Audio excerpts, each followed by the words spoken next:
Hello guys, welcome to English for WBCS classes. আজকের আমাদের WBCS men's এসে রাইটিংয়ের master class number 2। এই ক্লাসে আমি ডিসকাস করব যে যে কোনো টপিকেরই এসে এক্সাম হলে আসুক না কেন, যদি এই 8টি ডাইমেনশনস তুমি কভার না করে লেখো তাহলে কিন্তু নাম্বার পাবে না। অ্যান্ড নাম্বার পাবে না মিন্স তুমি পাস করতে পারবে না। আর কম্পালসারি পেপারে তুমি যদি পাস না করতে পারো তাহলে অন্য কোনো পেপারের খাতা তোমার দেখাই হবে না। এটা আমাদের অষ্টাঙ্গিক মার্ক অফ এসে রাইটিংয়ের দ্বিতীয় ভিডিও, অর্থাৎ সেকেন্ড ভিডিও। এরপরেও আমাদের ভিডিও আসবে। একটা কথা ট্যাগলাইন মাথায় রাখবে যে বই মুখস্থের দিন কিন্তু শেষ অ্যাকর্ডিং টু ট্রেন্ডস। ঠিক আছে, তো আমাদের ভিডিওগুলো কিভাবে আসছে দেখো। এর আগের ভিডিওতে, ঠিক আছে, অর্থাৎ ফার্স্ট ভিডিওতে আমি ইন্ট্রোডাকশন কিভাবে লিখতে হয়, ঠিক আছে, ইন্ট্রোডাকশন লেখার কিছু নিয়ম আছে। ইন্ট্রোডাকশনটা যে পড়বে, এক্সামিনার যখন পড়বে, ইন্ট্রোডাকশন পড়েই বুঝে যাবে যে তুমি কেমন এসে রাইটিং করেছো। তাই ইন্ট্রোডাকশন কিভাবে লিখতে হয় এবং ইন্ট্রোডাকশনের ওপরেও একটা ভালো মার্কস থাকে, তার উপর আমি ভিডিও দিয়েছি। যদি না দেখে থাকো সেই ভিডিওটার লিঙ্ক এই ভিডিওর ডেসক্রিপশানে এবং উপরে দেখো এই আই বাটনে, এইখানে ভিডিওটা তুমি পেয়ে যাবে। আজকে যে সেকেন্ড ভিডিও সেখানে আমরা বডি ডিসকাস করব, অর্থাৎ বডির মধ্যে 8 ডাইমেনশনস তোমাকে কভার করতে হবে, যে কোনো টপিকই আসুক না কেন। কোন এই মানে 8 ডাইমেনশনস কি, কোন 8 ডাইমেনশনস সেটা ডিসকাস করব। এবং এর পরের যে ভিডিও আমি আপলোড করব সেখানে কনক্লুশন লেখা তোমাদের শেখাবো।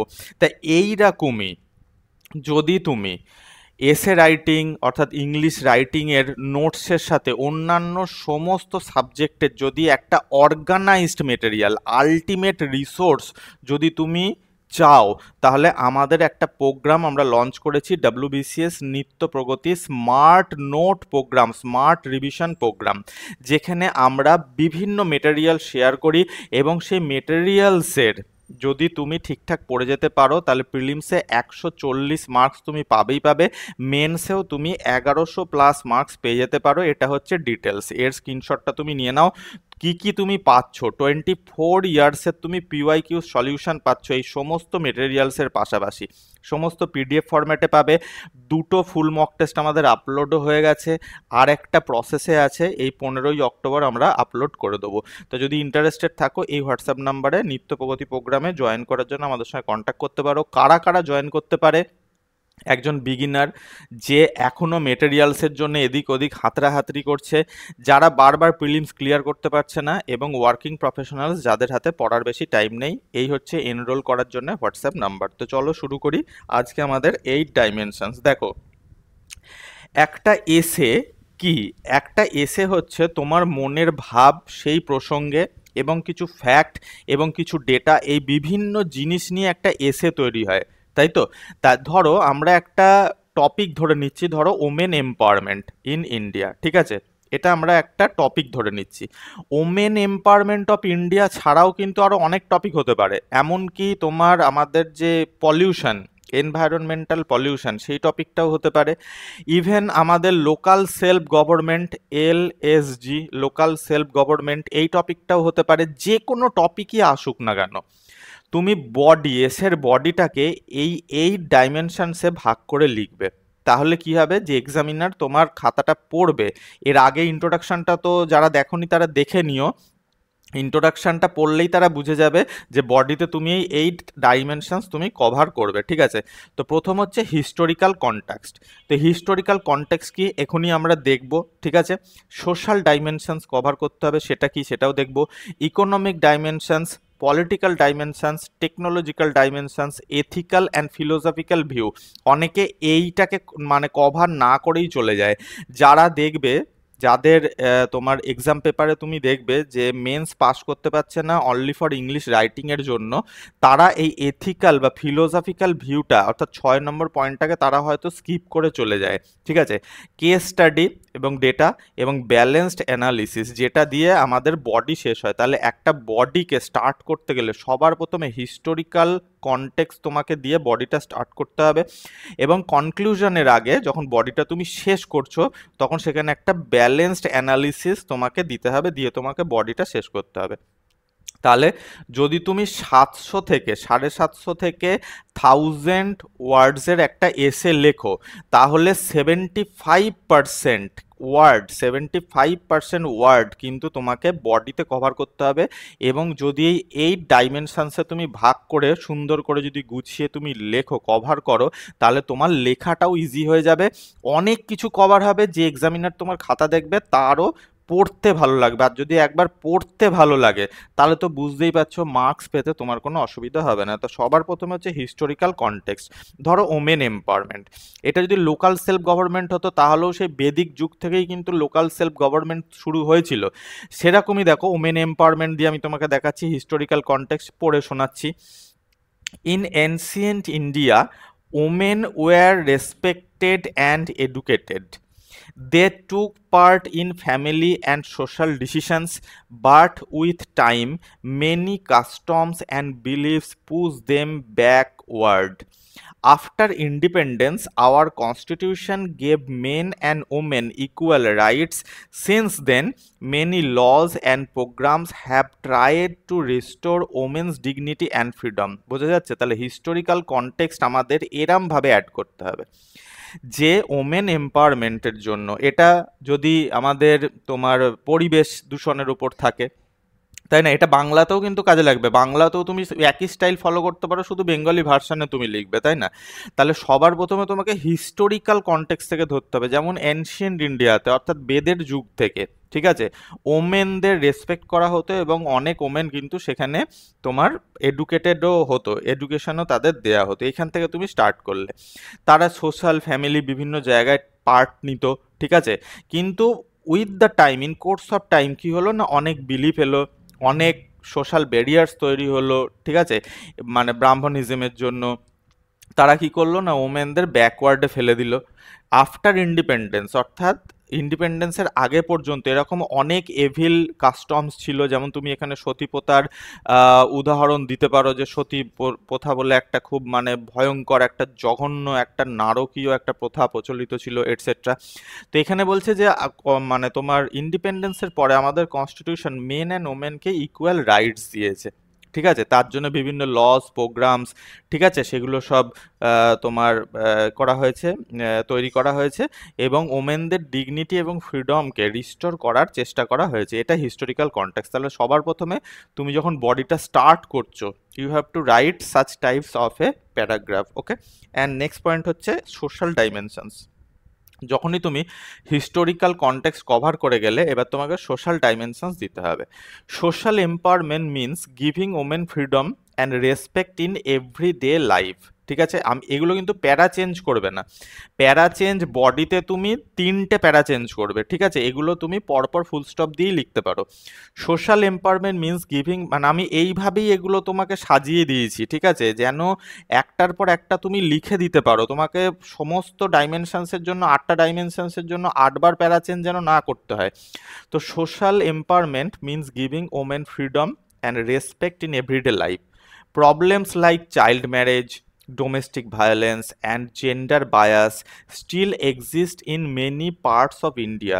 Yet things are changing.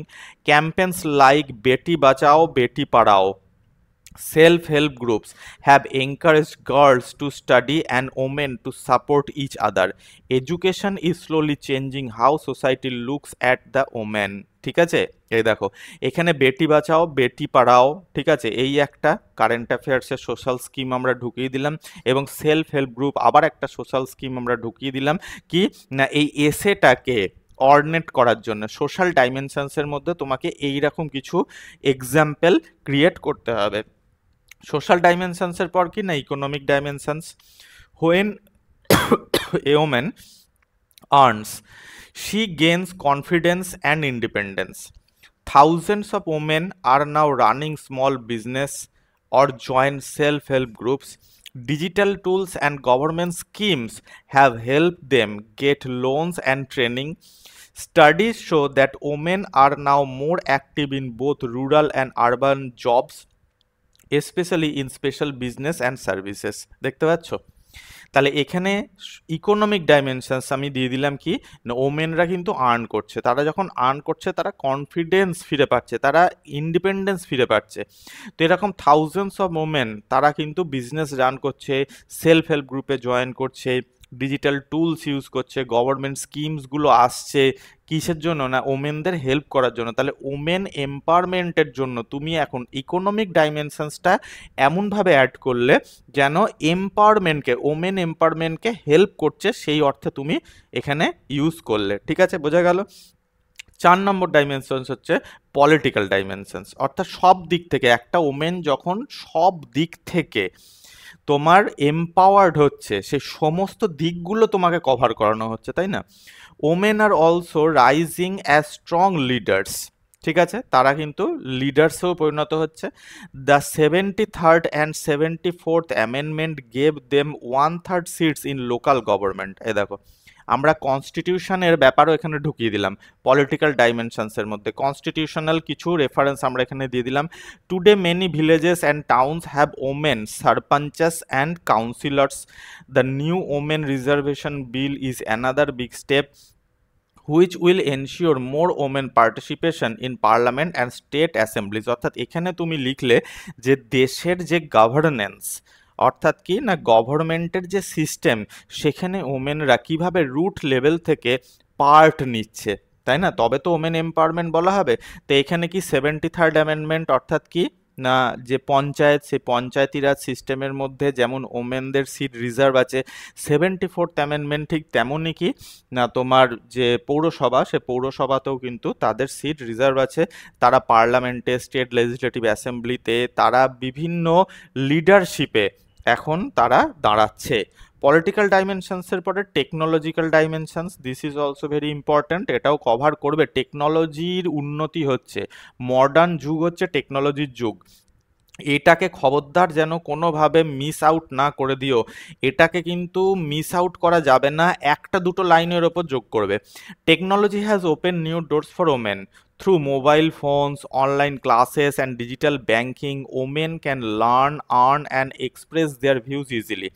From small shop to social media platforms, women are now using technology to shape their future, their own future। ঠিক আছে, একটা ছোট প্যারা আমি জাস্ট এখানে দিয়ে দিয়েছি যে ওমেনরাও কিন্তু এখন টেকনোলজির ইউজ করছে, অর্থাৎ কি টেকনোলজি ইউজ করতে মানে টেকনোলজি যে কোনো এই সোশ্যাল ব্যারিয়ারের পিছনে, বিয়ন্ড দ্য সোশ্যাল ব্যারিয়ার কি হয়েছে না ওমেনদের হাতেও পৌঁছে গেছে এবং ওমেনরা সেটাকে অবভিয়াসলি ইউজ করছে to improve their status.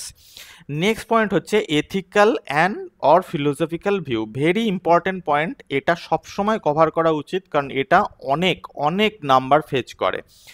Empowering women is not just a law, এই দেখো, তাহলে ওমেন এম্পাওয়ারমেন্ট এটা শুধুমাত্র একটা ল নয়, it is a moral duty, এটা আমাদের একটা নৈতিক ডিউটি, আমাদের নৈতিক কর্তব্য। A society can never grow if half of its population is left behind. একটা পপুলেশন, একটা নেশন, একটা সোসাইটি, একটা জাতি কখনোই এগিয়ে যেতে পারে না যদি তার অর্ধেক পপুলেশনই পিছিয়ে থাকে। স্বামী বিবেকানন্দ ওয়ান সেড, স্বামী বিবেকানন্দ একজন যে তিনি কি বলেছেন, ঠিক আছে, দেখো এথিক্যাল ফিলোসফিক্যাল ভিউর মধ্যে কিন্তু আমি এই কোডটা ইউজ করছি বডিতে। There is no chance for the welfare of the world unless the condition of women is improved. দেখেছো, this reminds us that equality is not a favour but a responsibility. আমরা এথিক্যাল বা philosophical ভিউর মধ্যে খুব easy ল্যাঙ্গুয়েজে কিন্তু লেখা হচ্ছে, তাই না। তুমি দেখো একটা ওয়ার্ড তুমি এর মধ্যে পেয়েছো যেটা তোমার অজানা, একটা ওয়ার্ড তুমি পেয়েছো যেটা বোমব্যাস্টিক ওয়ার্ড, একদম ইজি ল্যাঙ্গুয়েজে লিখছি কিন্তু প্রত্যেকটা ডাইমেনশনস আমরা কভার করছি। এথিক্যাল ডাইমেনশনসের পরে হচ্ছে কেস স্টাডি বা ডেটা, অর্থাৎ কারেন্ট অ্যাফেয়ার্স তোমাকে এই ধরনের কিছু কিছু কিন্তু মাথায় রাখতে হবে, আর যদি কারেন্ট অ্যাফেয়ার্স তোমার মাথায় নাও থাকে তোমাকে অ্যাটলিস্ট কিছু রিপোর্টের কথা এখানে লিখে দিতে হবে। যেমন কেস স্টাডি বা ডেটাতে আমি দিচ্ছি, দেখো according to UNDP human development report 2023 India's gender inequality index is improving every year. আমি এখানে কোনো ডেটা দিতে পেরেছি না, ডেটা দিইনি কারণ ডেটা কারোরই মনে থাকে না, কিন্তু ইমপ্রুভ করছে এটুকু আমি বলে দিয়েছি কোথায় না, হিউম্যান ডেভেলপমেন্ট রিপোর্টে, ঠিক আছে, জেন্ডার ইনইকুয়ালিটি ইন্ডেক্সটা ইমপ্রুভ করছে। ইন ওয়েস্ট বেঙ্গল, এটা আরেকটা খুব সুন্দর পয়েন্ট, ইন ওয়েস্ট বেঙ্গল, অর্থাৎ আমি কোন স্টেটের এক্সাম লিখছি, আমি ওয়েস্ট বেঙ্গলের এক্সাম লিখছি, civil service, West Bengal civil service আমি এক্সাম লিখছি, তাহলে ওয়েস্ট বেঙ্গলের কথা আমাকে লিখতেই হবে। দেখো ওয়েস্ট বেঙ্গলের কথাটা আমি এখানে লিখে দিয়েছি, ইন ওয়েস্ট বেঙ্গল দ্য আনন্দ ধারা প্রজেক্ট হ্যাজ শোন how women change their life through team work and small savings. তাহলে তোমাকে কি করতে হবে, তাহলে তোমাকে এটাই করতে হবে যে ওয়েস্ট বেঙ্গলে এই যে ওমেন এম্পাওয়ারমেন্টের উপরে, তারপরে সোশ্যাল ডেভেলপমেন্টের উপরে, হিউম্যান ডেভেলপমেন্টের উপরে, তারপরে এনভায়রনমেন্টাল যে পলিউশন সেটার ইমপ্রুভমেন্টের উপরে কি কি প্রজেক্ট চলছে সেগুলো একটা লিস্ট বানিয়ে নিতে হবে অনলাইন থেকে, অথবা আমরা তো সেই লিস্টটা প্রোভাইড করেই দেবো আমাদের নিত্য প্রগতি প্রোগ্রামের ভেতরে, ঠিক আছে। তাহলে এরকম কেস স্টাডি দিতে হবে। লাস্ট যেটা বডিটাকে শেষ করছে, অর্থাৎ বডি শেষ করার জন্য যে ব্যালেন্সড অ্যানালিসিস আমাদের দিতে হয়, তারপর আমরা কনক্লুশনে যাই। India has come a long way but challenges remain. India অনেক দূর এগিয়ে এসেছে, কিন্তু এখনো অনেক চ্যালেঞ্জেস বাকি আছে, like unequal pay, social pressure and fewer women in top position. Yet, with education, awareness, and supportive policies, women are moving forward with strength and confidence. The journey is long, but direction is right. ঠিক আছে, অর্থাৎ women এম্পাওয়ারমেন্টের জন্য আমরা এর আগে যে ডাইমেনশনসগুলো cover করে এলাম সেগুলো সব রাইট ডাইমেনশনস, সেগুলো সব রাইট ডিরেকশন। জার্নিটা হয়তো অনেক লং, কিন্তু আমাদের ডিরেকশনটা রাইট, ঠিক আছে। তাহলে এই হলো সেই 8টি ডাইমেনশনস বা 8টা কনটেক্সট একটা এসে রাইটিং করতে গেলে যেগুলো তোমাকে কভার করতে হবে, টু দ্য পয়েন্ট, ঠিক আছে। কারণ 1000 ওয়ার্ডস তো লিখতে গেলে তোমার হাতে শুধু তুমি ওমেন এম্পাওয়ারমেন্ট কি সেটাই তুমি লিখে গেলে তা করলে তো চলবে না, তোমাকে বিভিন্ন কনটেক্সট, বিভিন্ন ডাইমেনশনস যদি এখন থেকে প্র্যাকটিস করতে থাকো, তাহলে যখন মেন্স এক্সাম আসবে তখন এসের জন্য তোমাকে আর ভাবতে হবে না, আই গ্যারান্টি ইউ। তো আজকের ভিডিওতে এটুকুই ছিল, আমরা এর নেক্সট ভিডিওতে কনক্লুশন কিভাবে লিখতে হয় সেটা ডিসকাস করব। থ্যাঙ্কস ফর ওয়াচিং গাইস, দেখা হচ্ছে নেক্সট ভিডিওতে।